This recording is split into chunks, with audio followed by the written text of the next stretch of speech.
namata mutsvene wakatendeka Mwari wenyasha mutsvene wamasimba ose mbiri yose iwe kwamuri zita renyu rikudzwe rinamatwe ndirinamata noupenyu hwaBrian Mafua ndiri kutaura nyasha nekugoneswa nemi vana venyu zvavanoshuvira nekutsvaka Baba nyasha dzenyu nekubata kwenyu kunoshamisa pamusoro peupenyu hwavo muupenyu hwamalinda makaka ndinodeclare favor nenyasha nokuti muri Mwari asinganyadzise mutsvene wakatendeka wakarurama wamasimba ose.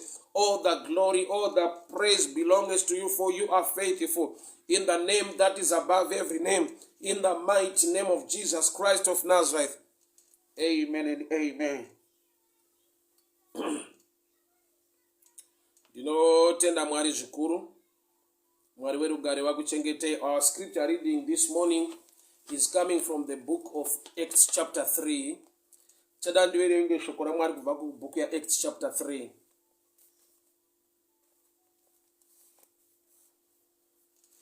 Now Peter and John were going up to the temple at the hour of prayer, the 9th hour, and the man lame from birth was being carried, whom they laid daily at the gate of the temple, that is called Beautiful, to ask for alms of those entering the temple. Seeing Peter and John to go into the temple, he asked to receive alms. Peter directed his gaze at him and did John, and said, "Look at us." And he fixed his attention to them, expecting to receive something from them. Shinga Ismango, may the good Lord bless you. More blessing, Mateva, may the good Lord bless you. Thank you so much for tuning in. So, our scripture reading this morning, Acts 3.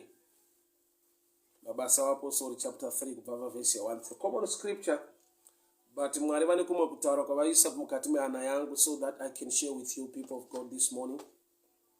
Mwari vakuitire nyasha, Mwari vakuropafadze. Mai Jojo Nyautore, may the good Lord bless you, may the good Lord protect you. Thank you so much for tuning in. Pane murume waitakurwa achindosiwa pagedhi. Murume aitakurwa achindotsvetwa pagedhi. Gedhi raiva riri temple, right? Beautiful. Randidzidzise pamusoro pekugadzikwa pagedhi usiri kuwana mukana wokupinda mukati. I believe kuti yaiva decision yemurume uyu aitakurwa. Kana vanhu vari kuenda kuchechi vakuenda aitakurwawo. But iye pachake ndiye waimake a decision. Andifungidzire kuti waimanikidzirwa kuti andosiwa pagedhi. Why? Nokuti iye focus yake yaiva pakungowana mari kubva kuvanhu vari kupinda muchechi. Iye anga asingade zvekupinda muchechi. Nokuti dai aida aigona kutaura nevanhu vaimutakura kuti today guys allow me to be in the temple to worship God. But urema hwake hwakamuhinda kuti anamate Mwari anogona kupedza urema hwaainawo. Mai Maduro, you're welcome. God bless you. Merinda Chase, God bless you. So murume ari paBeautiful Gate haasi kuda kupinda muchechi kuti anamate Mwari nekuda kwekuti urema hwake hwakaremadza the spiritual understanding yake to a level yekuti anga kuoperate in the carnal mindset level. Pane kuti apinde mutemberi anamate Mwari, waisarudza hake kugara panze for the sake of looking for money or asking for money. Wakaremara kusvika palevel yekuti anga spiritually bound. Urema hukaita kuti agare pagedhi kwete kupinda muchechi munonamatwa Mwari.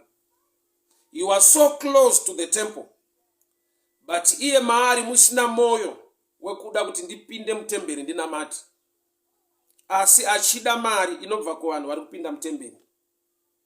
Vanhu vari kumusiyira mari vanotrusta Mwari zvekuti vaisiya mabasa avo vouya kuzonamata Mwari, but iye waigara patemple kuti achingowana mari.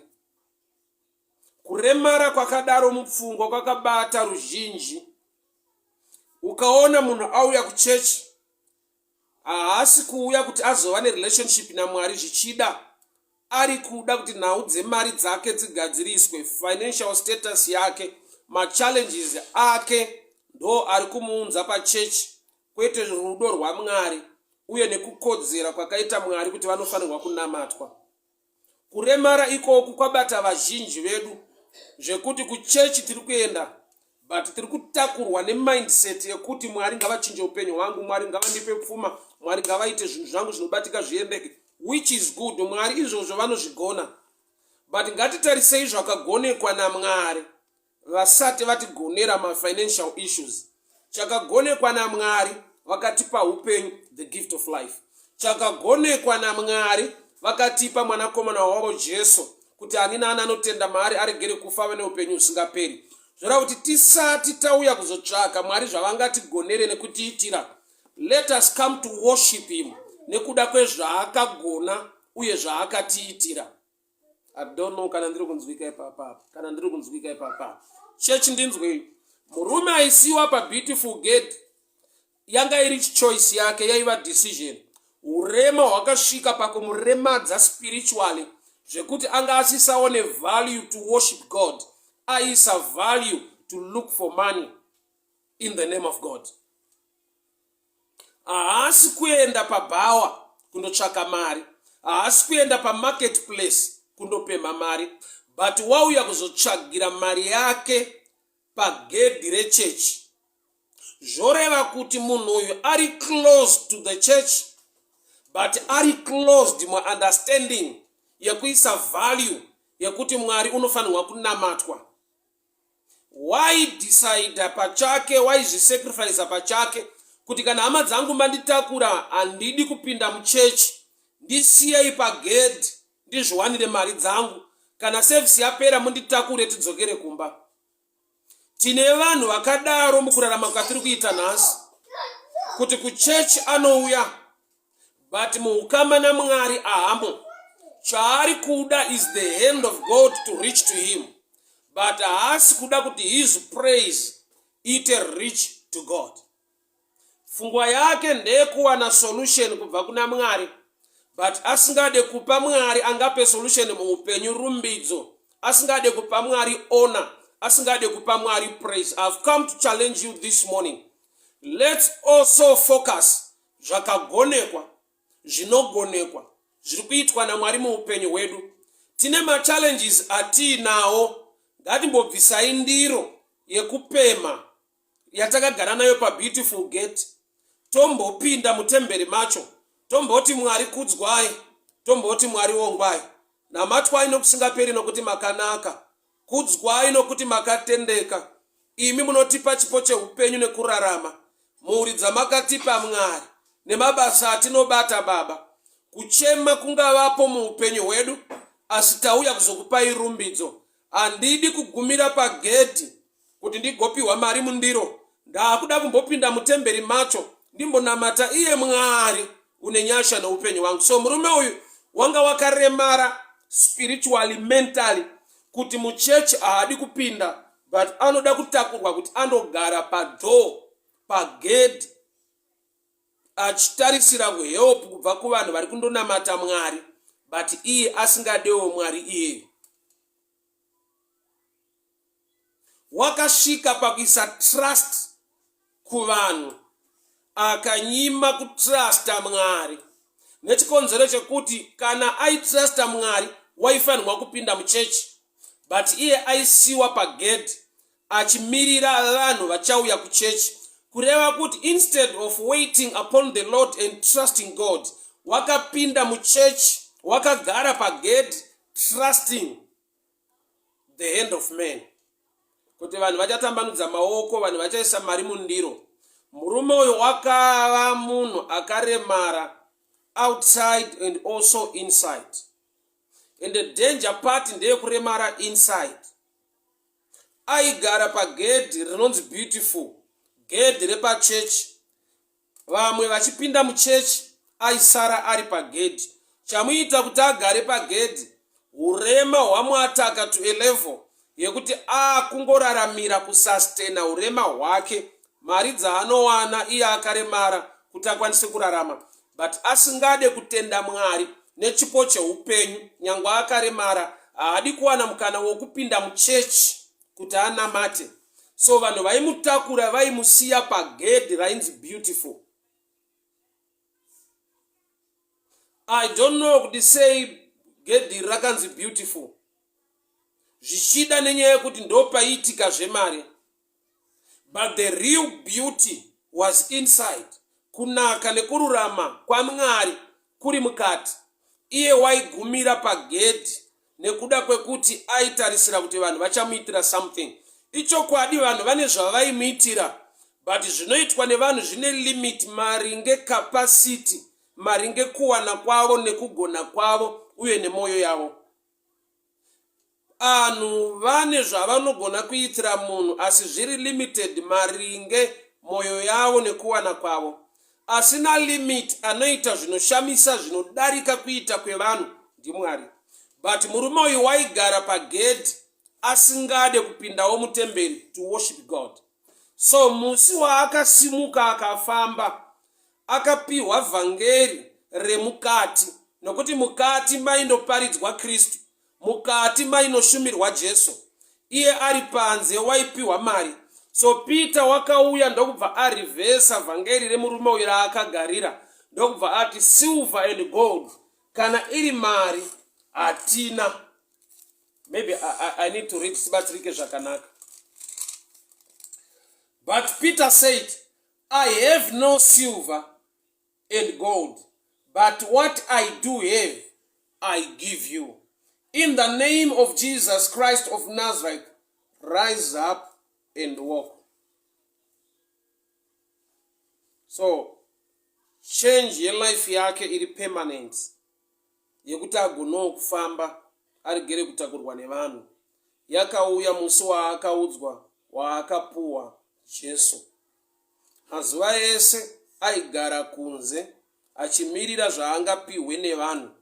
But musi wakauya Peter akamupawo Jesu. Murume ndokubva asimuka akafamba.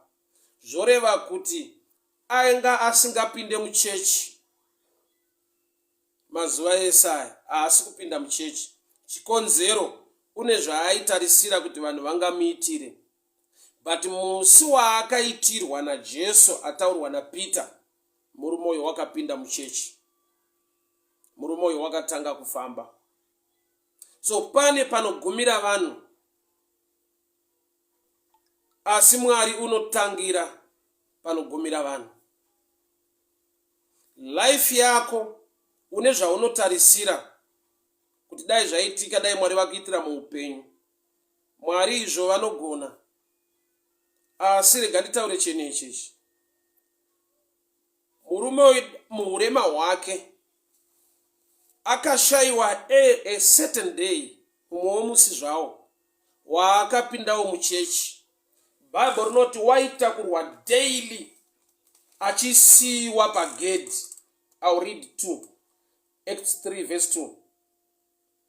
And a man lame from birth was being carried, whom they laid daily at the gate. Kuchechi aienda daily, but muchechi anga asingapinde, they laid him at the gate. Fungwa yake iri centered pavanhu, kuti vanhu pavachauya they will do something, they help me. But makore ese nyange vanhu vaita zvavaita, akaramba ari chirema kusvika musi wakataurwa naPeter pamusoro paJesu Kristu weNazareta, murume uyu akafamba. Zvaaitarisira kuvanhu zvanga zviri lesa than zvaaifanirwa kutarisira muna Jesu. But pfungwa dzake dzakasvika pakuremara to an extent yekuti iye pachake hapana paakanetsa vanhu vaimutakura kuti nhasi ndiri kuda kupinda muchechi. Ainzwa kuti ndingagare hangu panze. Vamwe vopinda muchechi, iye ogara panze. Ndiro yake ogadzika expecting kuti vanhu vachaisa something. But on this day, pakaya transformation, pakaya real change. Peter akataura vhangeri rinoita sekunge rinorwa nezvaakagarira. Akagarira mari pagedhi. Peter ndokubva ati mari handina. Which means murume haana kufara, haana kuti thank you, akatoboyikana nestatement iyoyo. But izvozvo zvakaita sekunge zvinomugohwa, ndo zvakashifta a level yekuti asangane nezvingamufadze muupenyu. There are times yekuti Mwari varida kuita zvinhu zvinounza total change neblessing mulife mako. But the first step yeprocess yacho inoita sekunga haikunakidze, inokubohwa, inokurwadza. Imagine kuti wakagarira vanhu vanokuisira mari mundiro, posvika munhu anoti mari handina, unomutrita seenemy, unonzwa sekunge munhu ari kurwisana nezvauri kutsvaka muupenyu. But nyangwe Peter ati mari hapana, vhangeri iroro harina kugumira ipapo. Akasvika paakati nezita raJesu simuka ufambe. People of God, hear me very well this morning. Chaikonesa murume uyu kupinda muchechi kuti anamate chii? Nokuti daily vaimusiya pagate. Hapana pandanzwa kuti but mwe musi akaipinda mukati. No, vaimutsveta pagate. Kureva kuti yanga iri choice, but iri choice yakreatwa nedambudziko. Matambudziko akakutuma kuuya kuchechi, haakusvitse pana Mwari. Anoda kuti Mwari vakusvitse solution usiri pana Mwari. I'll repeat again. Dambudziko raaiva naro ndo raimuudza, raimutuma, raimupa kumeka this decision rekuti siwa hako pagate uchiwana mari uwane help. Waiuya kuchechi nekuda kwedambudziko. Haana kuuya kuchechi nokuti wapa Mwari value kana tuwanzwa kuda kunamata Mwari. Dambudziko rakava a blockage pa relationship yake na Mwari. Dambudziko rikamusiya aine relationship uye trust nezvaangaitirwe nevanhu, zvikuru sei kuisirwa mari mundiro. I know kazhinji chinotisunda nekutiunza kuchechi matambudziko. Tada kuti Mwari vatibatsire.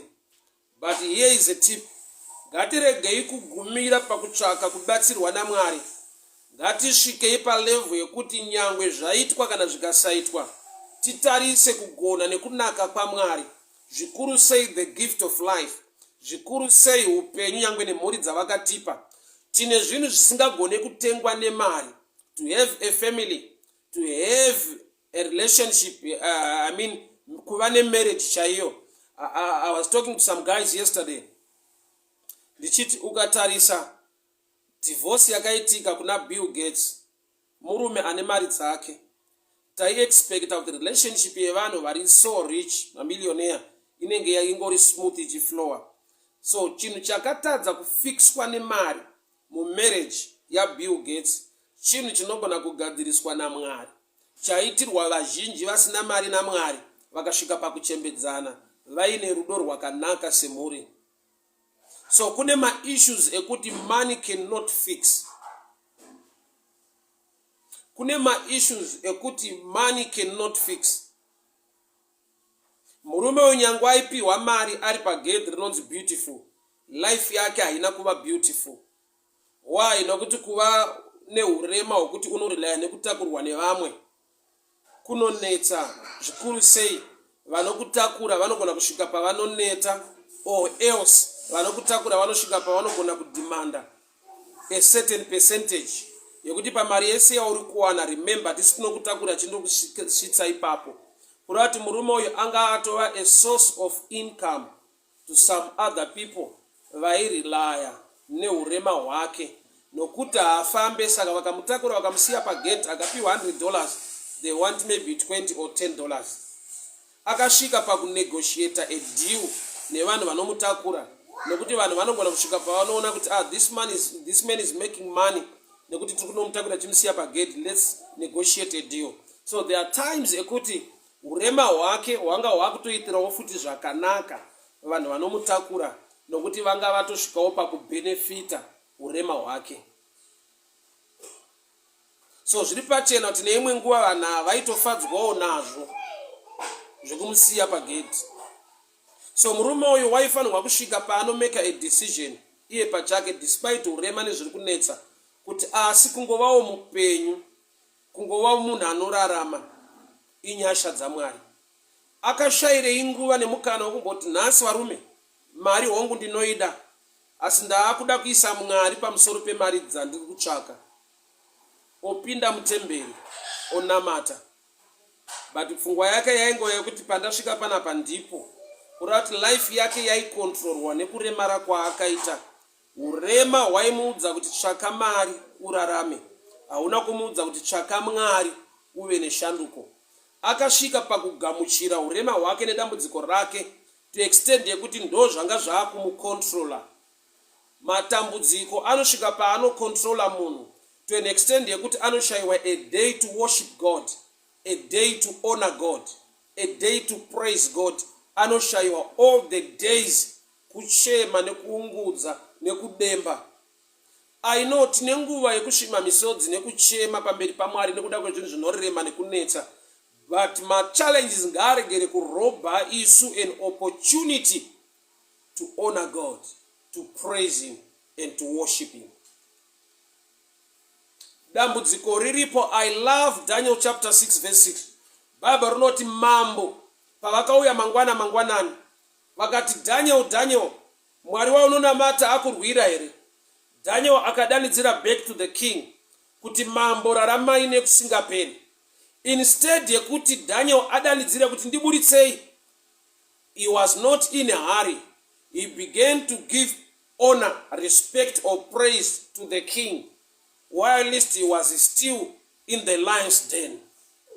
It's so outstanding kuwana the kind of a person anogona kupa Mwari rumbidzo in the midst of trouble. The devil unofara kana matroubles akatisurrounda, asi zvikuru sei matroubles akatanga kuti controller, because tinobva taluza that relationship, that honor, that praise to an extent yekuti kuona munhu auya kuchechi haasi kuuya murelationship, ari kutsvetwa pagedhi rekuti agone kusoroverwa nhau dzake. Vazhinji vedu mukunamata, we are just like this man. Kuchechi tinouya hatisi kusiyiwa pagedhi, but takazvisiya tega pagedhi. Kana ndichitaura pamusoro pegedhi, kusara pama-interest ako, but wauya kuchechi. Munhu anouya kuzonamata Mwari, but auya kuzonamata Mwari haana paanotaura mazwi ekunamata, ekuwoshipa, ekurumbidza. Kureva kuti dambudziko ramupusha kuya kuchechi ndo ramukontrola to an extent yekuti azvitsveta. Mazuva ano hausi kutakurwa uchigadzikwa pabeautiful gate, but nhamo ndo inokutakura yokusiya pagedhi rema-human interest, rokunyima an opportunity yekuziva the interest, the heart and the love of God and the opportunity to worship him. I don't know if you can hear me very well. I'll repeat this statement. Murume uyu aitakurwa osiwa pagedhi rainzi beautiful.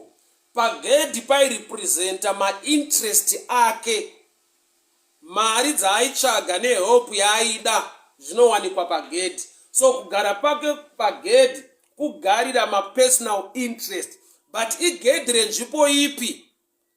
At the temple gate, at the temple gate, at the temple, at the gate of the temple, which means temple, a place of worship, honor and praise.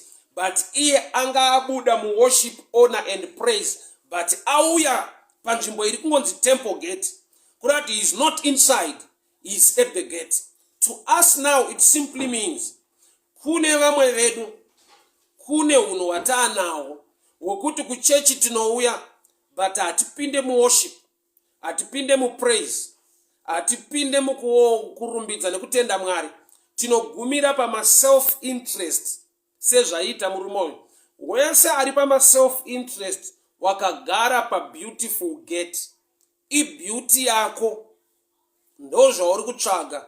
Mwari ndikomborere, Mwari rangarirayo my financial life, Mwari rangarirayo utano hwangu, Mwari rangarirayo mhuri yangu, Mwari ndiitirewo nyasha, Baba ndiri kuda breakthrough mune zvakati. Ndimwari unonzwa minamato yedu, ndimwari wakatendeka unogona kugadzirisa matambudziko edu. But ndati tikagumira ipapo tazvitsveta pagedhi. Gedhi represents personal interest. Yet igedhi rei retemple. Temple inofanirwa kutipa two sides. Ndauya nema personal interest nezvichemo zvanoti Mwari vagadzirise, uye ndauya kuna Mwari vakandipa upenyu, utano, vakandipa mwanakomana wavo Jesu, Mwari vane rudo neupenyu hwangu. Kureva kuti mune zvinhu zviviri mutemple kana ndauya: kuziva kunaka nekugona kwaMwari, uye nekuziva kuti Mwari vanoda kunamatwa nekurumbidzwa nokuti vakandisika vakandipa upenyu. Ndozowana nguva yekuti give us today our daily bread. personal interest yechingwa chanhasi. But ndinombotanga ndati kudii, our Father who art in heaven, hallowed be thy name, thy kingdom come. Kura chinotanga worship, irumbidzo, relationship, but not our Father. Statement ye relationship ye ukama ya baba ne mwana. Hallowed be thy name. Kurumbidza, kuvapa mbiri nekuvatenda nekubata kwavo muupenyu. Then ndozosvika pa stage yekuti give us today our daily bread. So murume uyo wanga wauya pa daily bread, pa gate, pa personal interest, anga asina kuuya pakuti your name be honored. Glory be to your name. Hallowed be thy name. Thy kingdom come. Our Father who art in heaven. That statement, that akaibvisa, akangosvikira pa statement rekuti give us today our daily bread. So two sides of the story. Chikamu chekutanga, our Father who art in heaven, hallowed be thy name, thy kingdom come, thy will be done on earth as it is in heaven. Give us our daily bread. Ngatiregei kusvikira pachingwa. Ngatisvikirei pakuziva Mwari, kumupa mbiri nerumbidzo, nekumutenda nekumuonga, nekuda kwenyasha nerudo rwake pamusoro poupenyu hwedu. Yesterday, when I was driving chiva ku street kundoparidza, ndamira pa robot.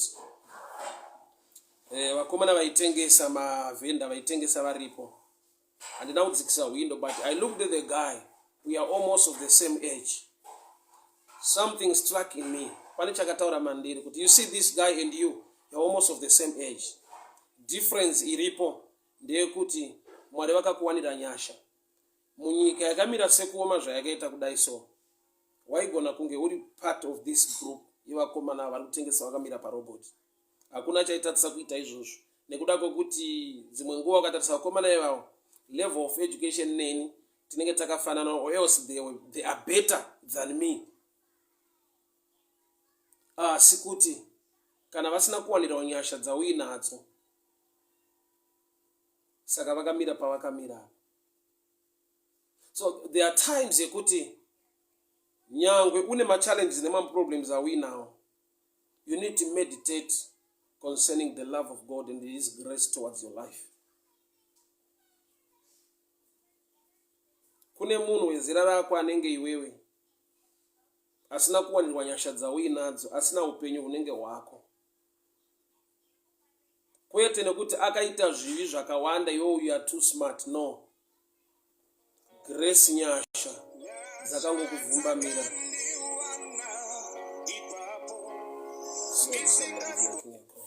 Inyasha dzinenge dzakangokuvhumbamira, grace. So pa level yekungounderstand the grace of God, usati wademba nekuchema pama issues anokunetsa, pinda mutemple, usagumire pagate. Mutemple munorevei time to praise, to honor and to worship God. He is so faithful.